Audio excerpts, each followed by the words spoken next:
আবৃত্তি করছি কবি সুবোধ সরকারের লেখা কবিতা শাড়ি। বিয়েতে 51টা শাড়ি পেয়েছিল মেয়েটা, অষ্টমঙ্গলায় ফিরে এসে আরো 6টা। এত শাড়ি সে একসঙ্গে জীবনে দেখেনি। আলমারির প্রথম থাকে সে রাখলো সব নীল শাড়িদের। হালকা নীল একটা শাড়িকে জড়িয়ে ধরে বলল, তুই আমার আকাশ। দ্বিতীয় থাকে রাখলো সব গোলাপিদের। একটা গোলাপিকে জড়িয়ে ধরে বলল, তোর নাম অভিমান। তৃতীয় থাকে 3টি ময়ূর, যেন 3 দিক থেকে ছুটে আসা সুখ। তেজপাতা রঙের যে শাড়িটা, তার নাম দিল বিষাদ। সারা বছর সে শুধু শাড়ি উপহার পেল। এত শাড়ি সে কি করে এক জীবনে পরবে? কিন্তু বছর যেতে না যেতেই ঘটে গেল সেই ঘটনাটা। সন্ধ্যের মুখে মেয়েটি বেরিয়েছিল স্বামীর সঙ্গে চাইনিজ খেতে। কাপড়ে মুখ বাঁধা 3টি ছেলে এসে দাঁড়ালো।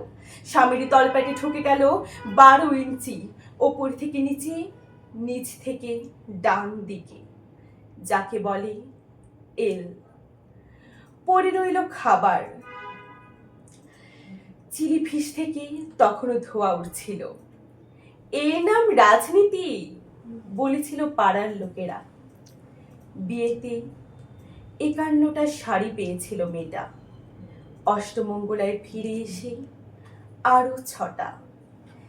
একদিন দুপুরে শাশুড়ি ঘুমিয়ে সমস্ত শাড়ি বের করে 6তলার বারান্দা থেকে উড়িয়ে দিল নিচের পৃথিবীতে। শাশুড়ি তাকে পরিয়ে দিয়েছে সাদা থান। 19 বছরের একটা মেয়ে, সে একা।